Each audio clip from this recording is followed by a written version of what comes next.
Hoje é dia 4 de fevereiro de 2025. Se vivo estivesse, Dietrich Bonhoeffer hoje completaria 119 anos. Ele teria que ser um elfo, né? Para ter uma vida assim tão longa. 2025 é um ano importante para os estudiosos de Bonhoeffer, porque em abril agora próximo, nós vamos lembrar os 80 anos da sua morte. Ele foi executado em abril de 45 por uma ironia dramática da história que nós não conseguimos entender, faltando 15 dias, praticamente, 2 semanas, para que o exército americano conseguisse chegar em Berlim e aí os prisioneiros seriam libertados. Aqueles que sobreviveram, né, foram libertados, né? Mas, enfim, coisas que jamais seremos capazes de entender.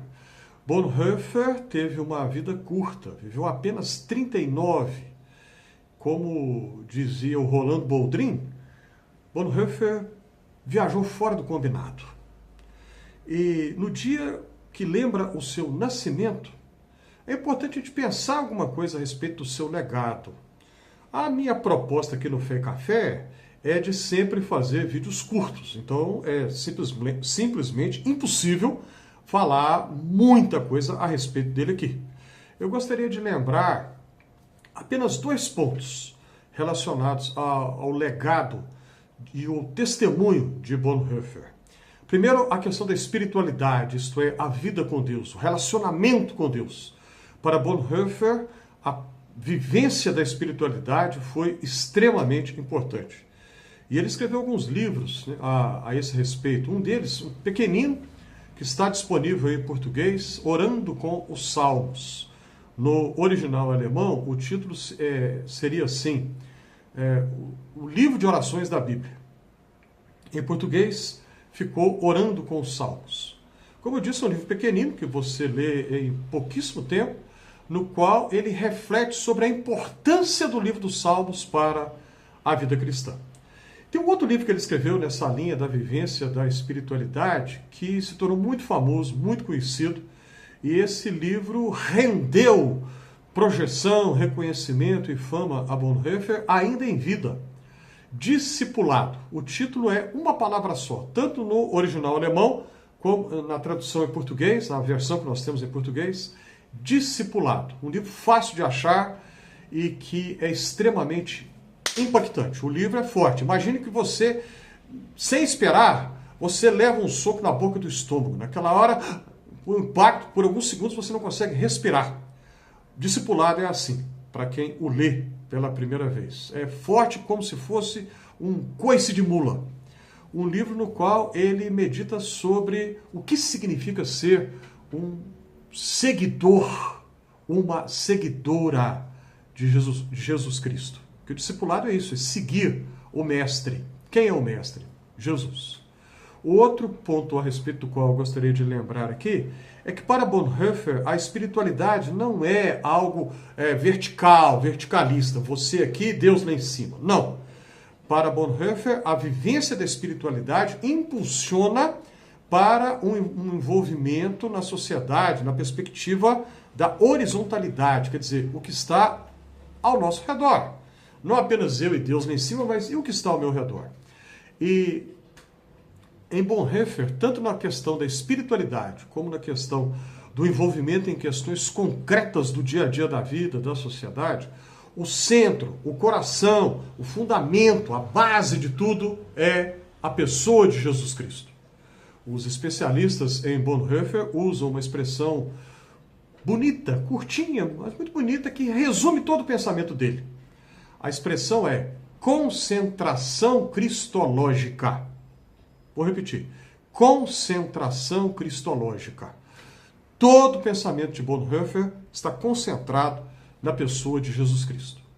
E aí, nos seus dias, ele enfrentou uma situação extremamente delicada, difícil, porque Adolf Hitler estava no poder, o partido nazista, né, da extrema-direita alemã da época, a maioria do povo alemão apoiando acriticamente a Hitler, e as suas propostas de matar os adversários, matar quem não pensa igual, destruir quem era considerado inferior, e pela sua fidelidade ao Evangelho de Jesus Cristo, Bonhoeffer entendeu que aquilo tudo estava errado.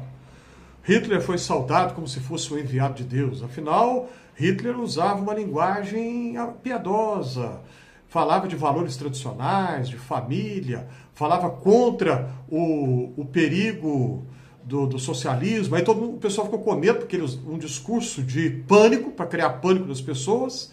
E aí ele foi saudado como se fosse resposta às orações, enviado de Deus. E Bonhoeffer viu, não é nada disso. E alertou contra isso, pregou contra isso de uma maneira corajosa, contundente. E ele deu testemunho da sua fé em Jesus de uma maneira ainda mais radical, porque se envolveu no movimento de resistência a Hitler, ajudou a fazer com que alguns judeus que eram perseguidos, os judeus foram eleitos como o bode expiatório da sociedade alemã da época, eram culpados de tudo. É muito fácil de fazer isso, né? Pense na sociedade brasileira. Todos os problemas são daquele grupo político ali que não pensa como a minha perspectiva, não é igual à minha perspectiva. Eles são os culpados de tudo. Se nós matarmos a todos, aí tudo vai se resolver. Ou seja, uma solução simplista para problemas muito complexos. Era o que fizeram na Alemanha na época de Bonhoeffer, é o que está acontecendo no Brasil hoje, uma propaganda que leva a crer que tem um determinado grupo político, se você os eliminar, todos os problemas vão ser magicamente resolvidos. Claro que isso simplesmente não existe.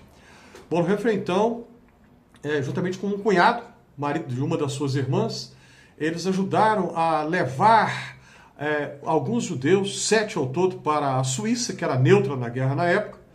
E aquele movimento foi descoberto e Bonhoeffer foi condenado à morte e executado por enforcamento na cidade de Berlim, na Alemanha.